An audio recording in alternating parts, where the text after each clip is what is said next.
The celebration lights danced across Earth's sky as fireworks exploded in brilliant colors. 50 years had passed since humanity joined the Galactic Council, and people everywhere were celebrating this historic milestone. In cities across the planet, crowds gathered to watch the displays and remember how far they had come. Children learned in school about first contact, about the day alien ships appeared in Earth's orbit with an invitation to join the greater galactic community. It had seemed like a dream come true. Commander Jake Morrison stood on the observation deck of Sentinel-7, the massive defense station orbiting high above Earth. He watched the celebrations below with a smile, but his mind was elsewhere. An encrypted message had arrived from the Council homeworld 3 hours ago, marked urgent and classified. He had been waiting for Ambassador Lisa Carter to decode it and respond. The silence was making him nervous. Jake had served in Earth's defense fleet for 20 years. He had seen humanity grow from nervous newcomers to respected members of the galactic community. Earth contributed technology, resources, and peacekeepers to maintain order across dozens of star systems. Human scientists worked alongside alien researchers. Human ships protected trade routes that stretched across the galaxy. They had earned their place, or so everyone believed. The communication panel beeped.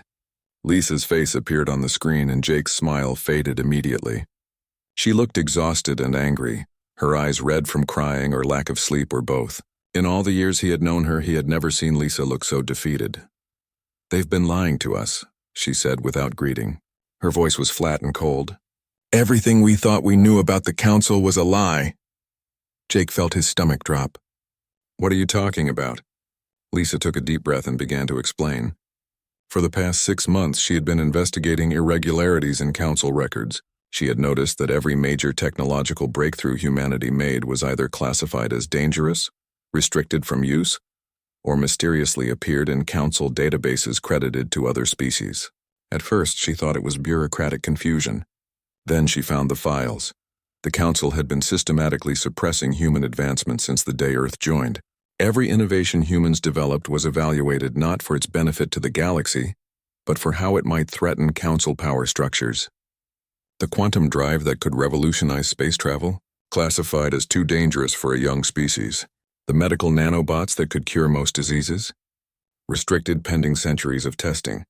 The clean energy system that could power entire worlds without pollution, stolen and sold to other species as a Council invention. "They've been holding us back on purpose," Lisa said, her voice shaking with rage. "While we contributed everything they asked for, they made sure we could never rise above our assigned position. We're not members, Jake. We're a resource to be exploited." The evidence was undeniable. Lisa had documentation showing Council officials discussing the human problem in private communications. They feared Earth's rapid advancement and creativity. In just 50 years, humanity had contributed more innovations than some species had in 1,000 years.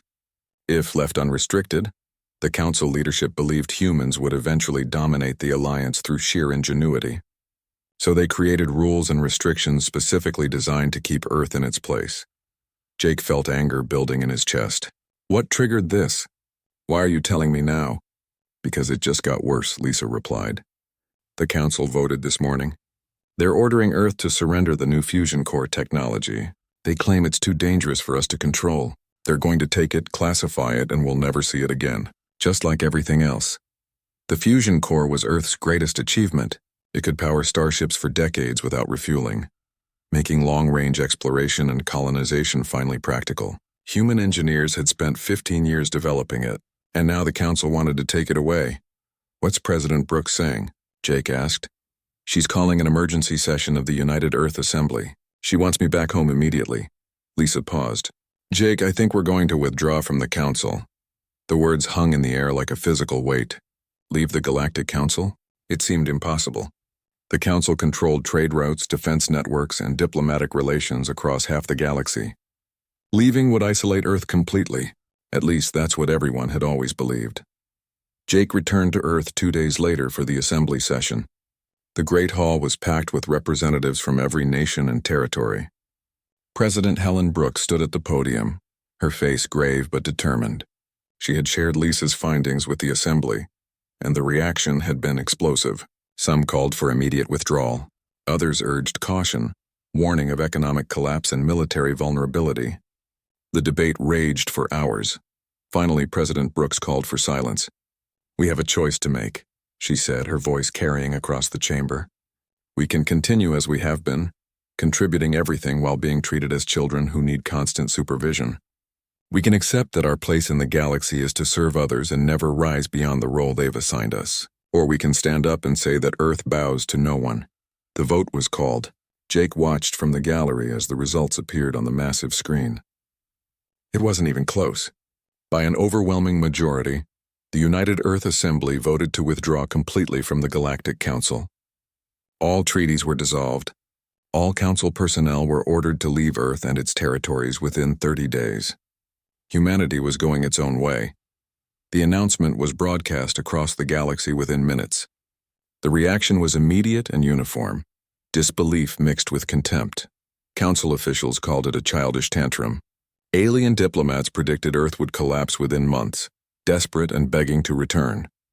Trade partners canceled contracts, confident that humanity would come crawling back with better terms. Military advisors warned that Earth's colonies would be overrun by pirates and hostile forces without Council protection. None of them understood what was really happening. For 50 years, Earth had been building, creating and innovating while the Council took credit and imposed restrictions. Now those restrictions were gone. The chains had been removed. And humanity was about to show the galaxy what they could really do when given freedom to reach their full potential. Jake returned to Sentinel-7 and looked out at Earth below. The celebration lights had long since faded, replaced by the normal glow of cities at night. But something had changed. Humanity had declared its independence from an unjust system. They had chosen dignity over comfort, freedom over security. The galaxy thought Earth had made a catastrophic mistake. They would learn otherwise soon enough.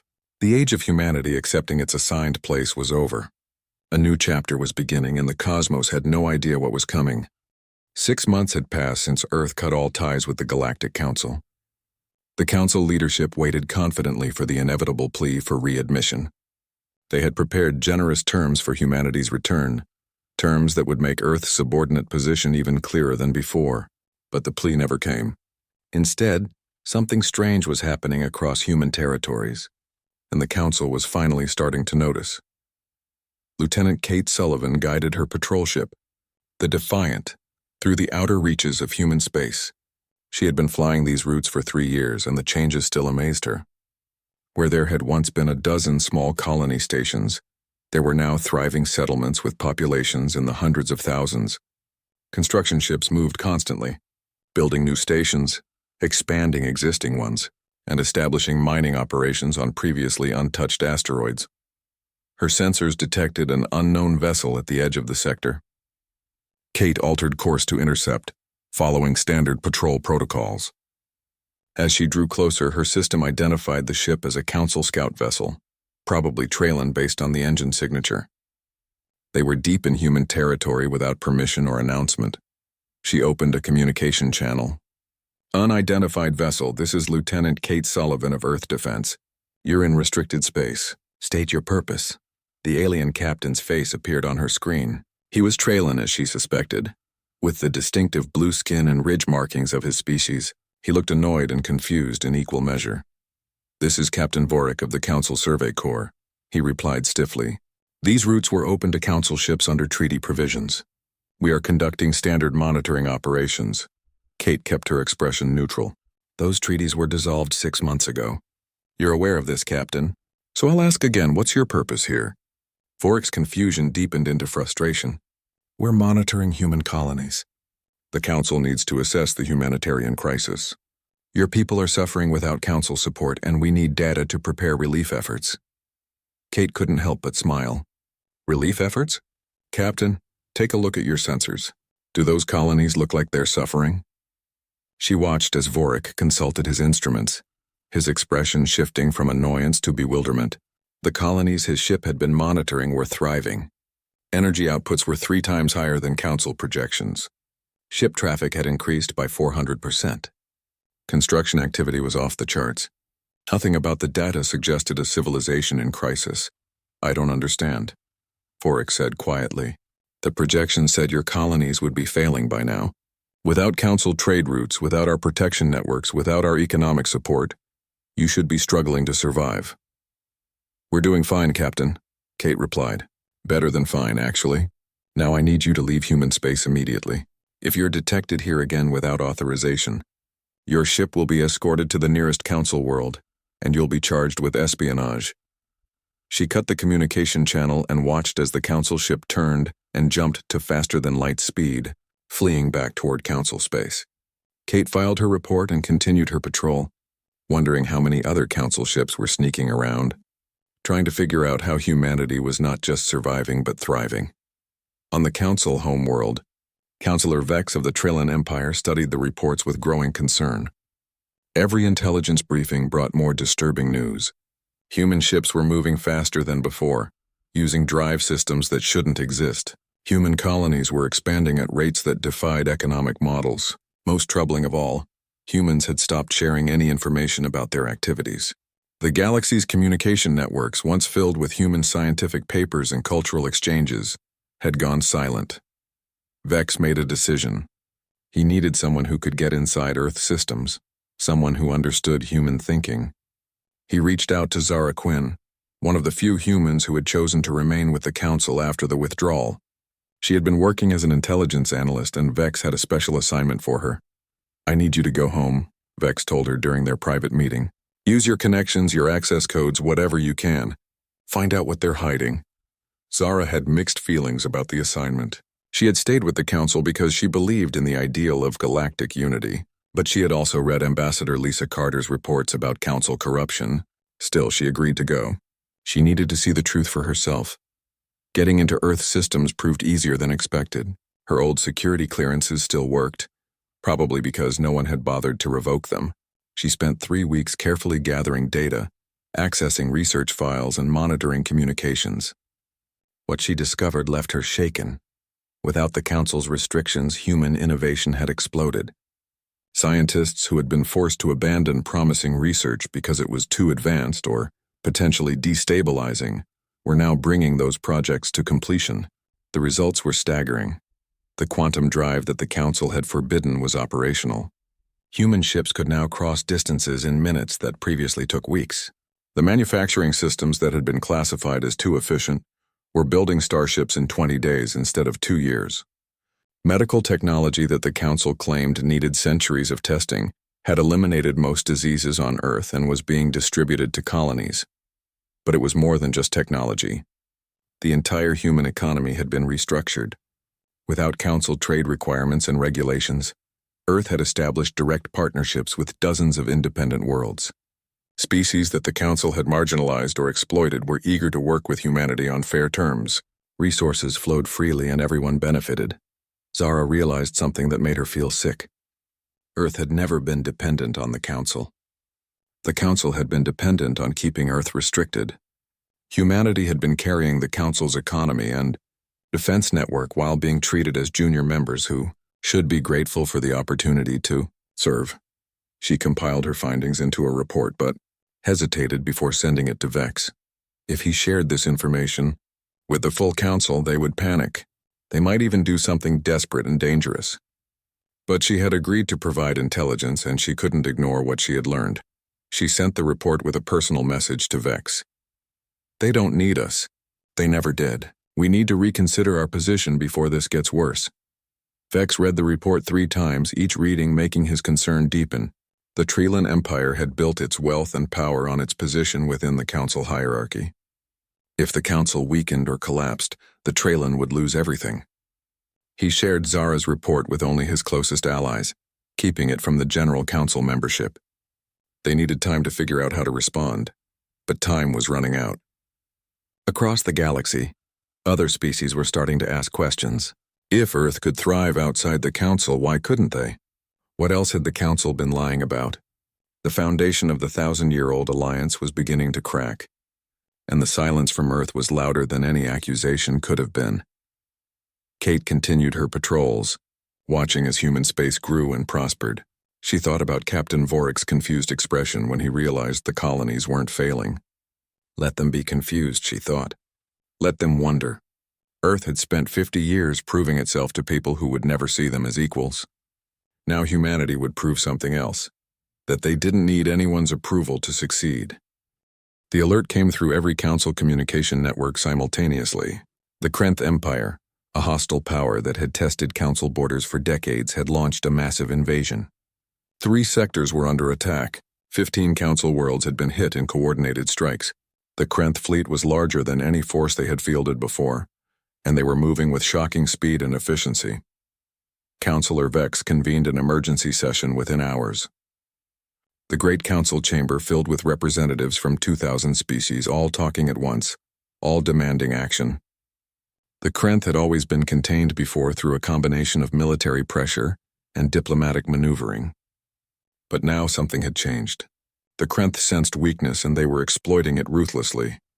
"We activate the mutual defense protocols," Vex announced, his voice cutting through the chaos. "All member species are required to contribute ships and troops according to their treaty obligations. We will assemble a response fleet and push the Krenth back to their territory." The response should have been immediate and overwhelming. Instead, it was hesitant and minimal. Species that had always met their military obligations suddenly found reasons to delay. Ships needed maintenance. Troops required additional training. Budgets were strained. The excuses multiplied, and the promised fleet remained mostly theoretical. Vex knew why, even if he didn't want to admit it. For decades, Earth had been quietly carrying the Council's military burden. Human peacekeepers had been the first responders to every crisis. Human ships had patrolled the most dangerous routes. Human technology had formed the backbone of the Council's defense network. Everyone had known it, but no one had acknowledged it openly. Now that humans were gone, the truth was impossible to ignore. The Council's military power had been an illusion, maintained only by Earth's disproportionate contributions. Without humanity, the defense network was revealed as a hollow shell. Admiral Ryan Cooper watched the crisis unfold from Earth's military command center. He had comprehensive intelligence on the Krenth invasion and the Council's failing response. His orders from President Helen Brooks were clear and simple: observe but do not intervene. This was no longer Earth's problem. It felt wrong to watch and do nothing. Ryan had spent his entire career protecting innocent people from threats like the Krenth. Every instinct told him to mobilize the fleet and help. But he understood the president's reasoning. Earth had given 50 years of service to the Council and received only exploitation in return. Humanity owed them nothing. The Krenth captured their first major Council world within 2 weeks. The planet Deloria, home to 3 billion people, fell after only token resistance. The Council fleet that was supposed to defend it arrived 3 days too late, and with less than half the promised ships. The Krenth didn't stop there. They pushed deeper into Council space, taking world after world as resistance crumbled. Panic spread across the galaxy. Species that had treated humanity with condescension and dismissal now sent desperate messages to Earth. They begged for help, for military support, for the human peacekeepers who had always been there before. Earth's response to every message was the same: silence. But while the Council descended into chaos, something else was happening quietly across the galaxy. Species that had been oppressed or marginalized by the Council were reaching out to Earth through unofficial channels. They didn't ask for military intervention. They asked for something different: recognition and partnership. Captain Ben Harris had been reassigned from military service to the diplomatic corps specifically to handle these contacts. He worked out of a small, unmarked station on the edge of human space, meeting with representatives from species the Council had ignored or exploited for generations. The Vexari came first. Their homeworld had been stripped of rare minerals by Council mining corporations for 200 years. The profits went to Council worlds while the Vexari lived in poverty on their own planet. They asked Earth for fair trade agreements and help rebuilding their infrastructure. Ben offered them a contract that was simple and straightforward. Earth would pay fair market value for Vexari minerals and would share mining technology that would let them extract resources more efficiently. In return, the Vexari would establish formal relations with Earth and share their expertise in mineral refinement. Both sides would benefit equally. The Vexari representative, a dignified older female named Kira, stared at the contract for several minutes. "This is all?" she asked quietly. "You want nothing else?" No territorial concessions, no subordinate status. Just partnership, Ben replied. Equal partnership. That's all Earth is interested in. Kira signed the agreement with trembling hands. It was the first treaty Earth had signed with another species since leaving the Council, and it set the pattern for everything that followed. The Delthan came next. The Council had classified them as insufficiently advanced and had stripped away their colony rights, forcing them to remain on their overcrowded homeworld. They asked Earth for help establishing new settlements. Ben offered them colony technology and transportation, asking only for cultural exchange and mutual defense agreements in return. The Delthan accepted immediately, the Oran followed. They had been labeled as primitive by the Council and barred from accessing advanced technology. They asked Earth for educational resources and scientific partnership. Ben offered them unrestricted access to human universities and research facilities, asking only that they share their own unique knowledge in return. The Oran had developed biological technologies that humans had never considered, growing structures instead of building them. The exchange would benefit both species tremendously. Within 3 months, Earth had established formal relationships with 23 species that the Council had marginalized. Within 6 months, that number had grown to 47. These weren't grand alliances with massive military and economic commitments. They were simple partnerships based on mutual respect and fair dealing. But they were also the foundation of something new, something that didn't require hierarchy and exploitation to function. Back in Council space, the Krenth invasion continued. 2 more major worlds fell. The Council's promised response fleet was still mostly theoretical, with member species continuing to delay their commitments. Councillor Vex watched his power crumbling and made a desperate decision. "We need to force Earth back into the Council," he told his inner circle during a secret meeting. "Without human military strength, we cannot survive. We must make them see that they need us as much as we need them." His advisors looked uncomfortable. "How do you propose we do that?" one asked carefully. Vex's expression hardened. "We send a fleet to Earth, a large one. We remind them of the Council's power and make it clear that isolation comes with consequences. Either they rejoin on our terms or they face the same fate as the Krenth's victims." It was a bluff built on desperation. The Council didn't have the strength to actually threaten Earth, but Vex hoped humanity didn't know that. He hoped a show of force would be enough to bring them back. He was wrong. Admiral Ryan Cooper received intelligence about the Council fleet assembling at the border of human space. 500 warships drawn from a dozen different species, all gathered for what Vex was calling a diplomatic mission. Ryan knew exactly what it really was, a threat disguised as negotiation. He began preparing Earth's response. The galaxy was about to learn something important about humanity. They had mistaken Earth's cooperation for weakness. They had assumed that because humans followed Council rules, they were incapable of standing alone. They were about to discover how badly they had miscalculated. Captain Ben Harris continued his meetings with marginalized species, building partnerships one treaty at a time. He didn't know about the Council fleet heading toward Earth. He was focused on the future, on building something better than the corrupt system humanity had left behind. The foundation was being laid for a new kind of galactic community. But first, Earth would have to deal with those who couldn't accept that the old order was dying. The confrontation was coming, and it would change everything. Commander Jake Morrison had been promoted to Defense Marshal, overseeing all of Earth's military operations. He stood in the command center, watching the tactical display as 500 Council warships approached the border of human space. The fleet was impressive by Council standards, representing the largest military force they had assembled in decades. But Jake knew something the Council didn't. Numbers weren't everything. "Status report," he said calmly to his operations officer. "Council fleet holding position at the boundary line. They're broadcasting diplomatic codes, but their weapons are charged and shields are active. 15 Earth vessels are in position to intercept. 15 ships against 500. The numbers seemed absurd. But Jake had seen the performance reports from the new Earth fleet. He knew what those 15 ships could do. The Council was about to learn a hard lesson about the cost of suppressing innovation for 50 years. The Council Admiral's face appeared on the main screen. He was Korthan, a species known for military tradition and rigid hierarchy. His expression showed confidence and barely concealed contempt. "I am Admiral Drex of the Galactic Council Defense Fleet," he announced formally. We are here on a diplomatic mission to discuss Earth's return to the Council.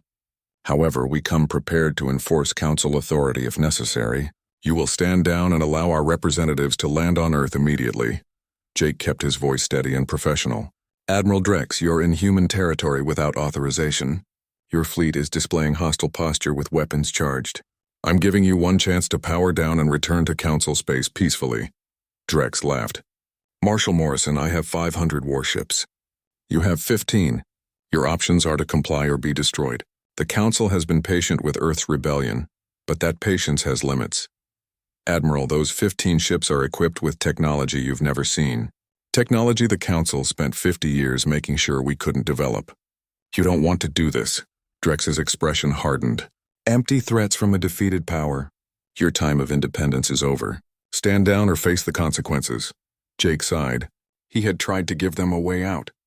"Defense Fleet, you are authorized to engage. Disable only. No lethal force unless absolutely necessary." What happened next lasted exactly 8 minutes and 17 seconds. It would be studied in military academies across the galaxy for generations. The Earth ships moved first, accelerating to speeds that made the Council vessels look like they were standing still. The quantum drives that the Council had forbidden gave human ships mobility that seemed impossible. Before Drex could even issue orders, 3 of his capital ships were disabled, their systems shut down by weapons that bypassed their shields entirely. The Council fleet tried to respond, but their targeting systems couldn't lock onto ships moving that fast. Their weapons fired at empty space while Earth vessels danced between them, methodically disabling ship after ship. Neural disruptors knocked out crews without killing them. Electromagnetic pulses fried weapon systems. Precision strikes took out engines and left everything else intact. Drex watched in horror as his fleet fell apart. His own flagship shuddered as 3 Earth ships targeted it simultaneously. Alarms screamed as systems failed one after another. Within minutes, his 500-ship armada was reduced to helpless hulks drifting in space. Not a single Earth ship had taken damage. Not one Council crew member had died. But the message was absolutely clear. Earth's military capability had surpassed the Council's by an order of magnitude. Jake opened a channel to Drex's disabled flagship. "Admiral, your crews are safe. Your ships will be towed to the nearest Council world. I'm including a data package for your government. Make sure they watch it." The data package was a recorded message from President Helen Brooks. She spoke directly to the Council leadership, her tone firm but not hostile. "The Galactic Council has governed through fear and hierarchy for 1,000 years, Brooks said. "You maintained your power by ensuring no species could rise to challenge you. You suppressed innovation, exploited resources, and kept entire civilizations locked in subordinate positions. Earth will no longer participate in that system."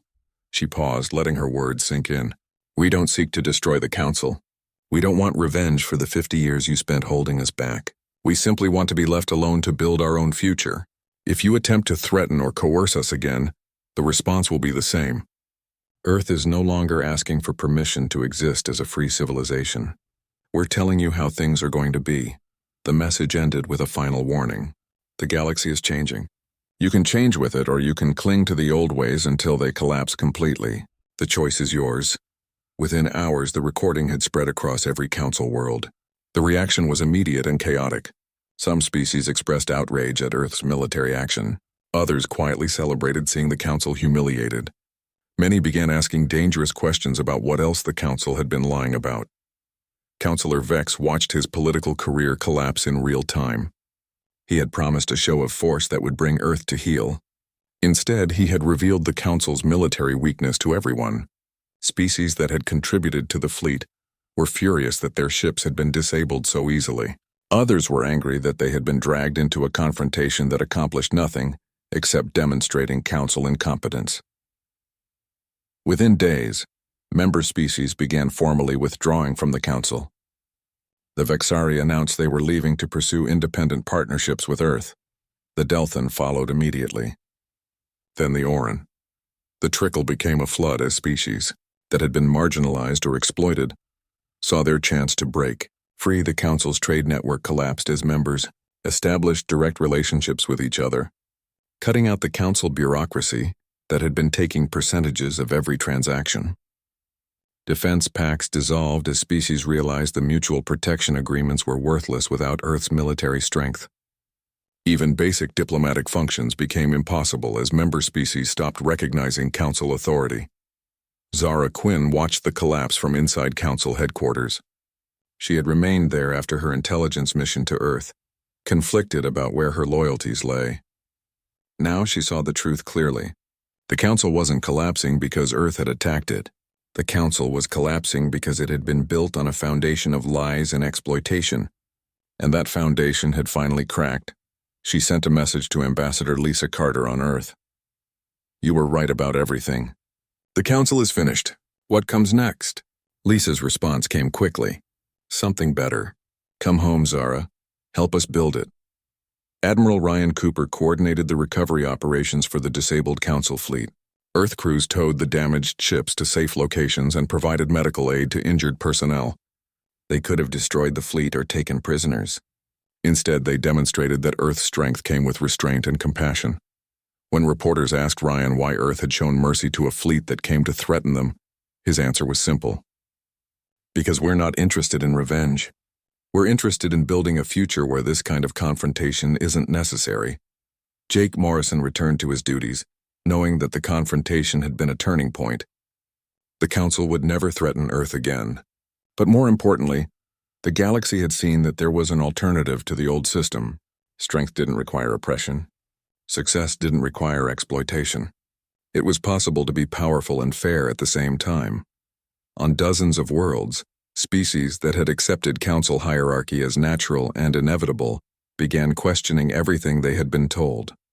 If Earth could stand alone and thrive, why couldn't they? If the Council had been lying about human capabilities, what else had they lied about? The questions multiplied, and with each question, the old order weakened further. The Galactic Council had ruled for 1,000 years through careful control of information and resources. They had maintained power by ensuring no one could challenge them. But they had made one fatal mistake. They had allowed humanity to join while underestimating what humans could achieve if given freedom. Now the price of that mistake was becoming clear. The Council was dying, and something new was being born to replace it. 3 months after the confrontation at Earth's borders, the Galactic Council officially dissolved. The announcement came not with grand ceremony but with a quiet statement, acknowledging what everyone already knew. The 1,000-year-old institution had lost the support of its members and could no longer function. What remained of the Council bureaucracy would be dismantled over the following year, with assets distributed among former member species. President Helen Brooks watched the news broadcast from her office in Geneva. She felt no satisfaction in the Council's collapse. Too many innocent people were suffering as trade networks broke down and defense agreements evaporated. The galaxy was in chaos, and Earth had to decide what role it would play in building something new. She called a meeting of her top advisors. Admiral Ryan Cooper represented military interests. Ambassador Lisa Carter brought diplomatic expertise. Marshal Jake Morrison provided strategic analysis. And Captain Ben Harris, who had been building partnerships with marginalized species for the past year, offered a ground-level perspective on what smaller civilizations needed. "We can't let the galaxy descend into permanent chaos," Brooks said, beginning the discussion. "But we also can't recreate the Council's mistakes. We need something different, something better." Lisa leaned forward. "The species I've been talking to don't want another hierarchical alliance. They want partnerships based on equality and mutual benefit. They want their voices heard without having to earn the right to speak." Ben nodded in agreement. "Every species I've met with says the same thing. They're tired of systems where some members are more important than others. They want real democracy, not the illusion of it." Ryan added his perspective. "From a military standpoint, we need collective security. The Krenth are still a threat, and there are other hostile powers waiting to exploit any weakness. But defense cooperation doesn't require the kind of centralized control the Council imposed." Jake studied the star maps displayed on the wall. "What if we built something modular? A framework that allows species to cooperate on specific issues without surrendering sovereignty on everything else. Join the Mutual Defense Pact if you want protection. Participate in the trade network if you want economic benefits. But membership in one doesn't require membership in all." The discussion continued for hours as they refined the concept. What emerged was a vision for something unprecedented, a truly voluntary alliance where every member had equal voice regardless of their size, power, or technological level. There would be no permanent leadership positions, no senior and junior members, no hierarchical structure at all. 2 weeks later, President Brooks announced the formation of the Free Worlds Coalition. The founding principles were simple and clear. Every member species would have one vote on collective decisions. Technology and scientific knowledge would be shared freely. Trade would be conducted on fair terms without any species taking percentage cuts. Military cooperation would be voluntary, with each member deciding for themselves when and how to respond to threats. Most revolutionary was the Charter's statement on advancement. No member species shall have their development restricted or controlled by other members. Every civilization has the right to pursue innovation without limit, as long as such pursuits do not directly threaten other members' safety. It was everything the Council had never been. The response was immediate. Within 2 weeks, 70 species had requested membership. Within a month, that number reached 200. Within 3 months, over 400 civilizations had joined the coalition, including many former Council members who saw the chance to participate in something better. The coalition's first headquarters was established on a neutral space station called Unity Point, built collaboratively by a dozen different species. It wasn't grand or impressive like the Council's palace had been. It was functional and open, with meeting rooms sized for everything from small negotiating sessions to assemblies of hundreds of representatives. Ambassador Lisa Carter was elected as the coalition's first speaker, a rotating position that would change every 2 years. Her first address to the assembly was brief and powerful. "We gather here as equals," she said, looking out at representatives from hundreds of worlds, not because someone granted us equality, but because we recognize it as the foundation of any just system. The old order is gone. What we build next is up to all of us together. But the galaxy's troubles weren't over. The Krenth Empire, emboldened by the Council's collapse, launched their largest offensive yet. They had conquered 16 former Council worlds and showed no signs of stopping. Intelligence reports suggested they were planning an assault on Earth itself, believing that destroying humanity's homeworld would break the coalition before it could establish itself. Marshal Jake Morrison coordinated the coalition's response. For the first time, the new alliance would face a real military test.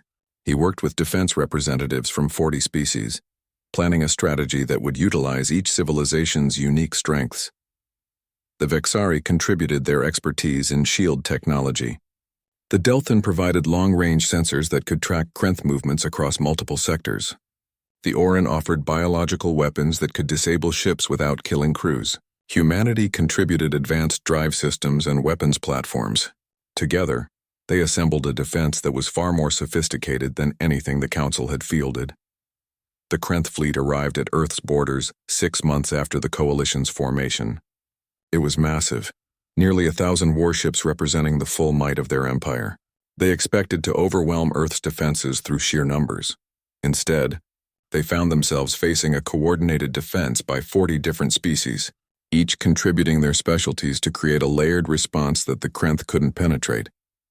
Vexari shields absorbed their weapons fire.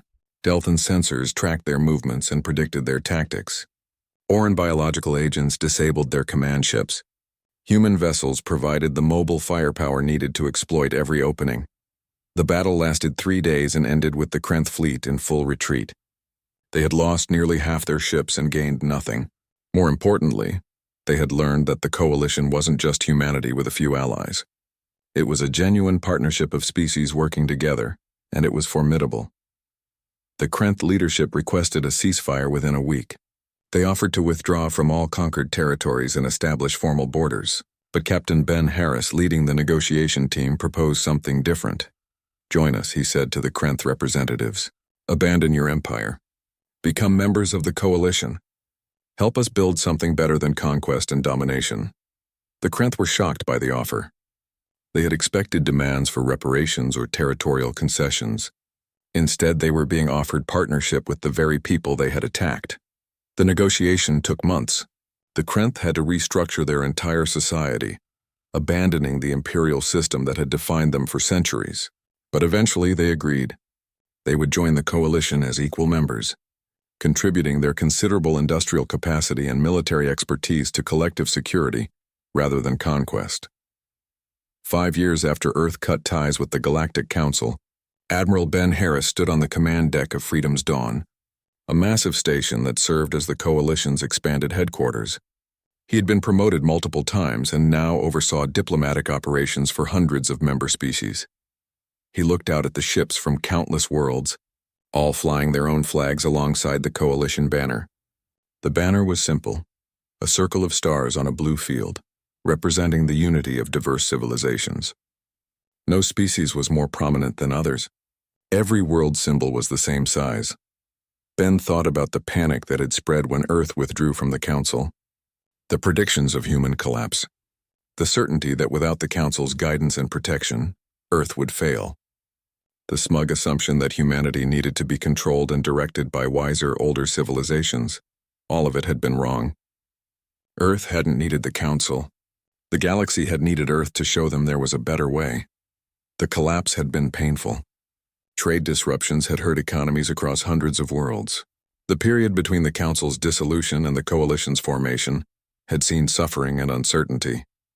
But from that chaos, something genuine had emerged, something built on respect, rather than hierarchy, something that gave every species a voice rather than reserving power for the strong. The cosmos had fallen into panic when Earth cut all ties, but the panic hadn't been about losing humanity's contributions, though those were significant. The real panic had been about what Earth's departure revealed, that the entire system was built on lies and exploitation, and without someone to exploit, it couldn't function. Now the galaxy had a new system. It wasn't perfect. There were still disagreements and challenges. Some species struggled to adapt to equality after centuries of hierarchy. Others tried to manipulate the democratic process for advantage. But the fundamental principle held: every member had equal voice and equal value. Ben received a message from President Brooks, now in her second term. She was visiting Freedom's Dawn next week to celebrate the Coalition's 5th anniversary. Over 600 species were now members. Trade had exceeded pre-collapse levels. Technology-ish.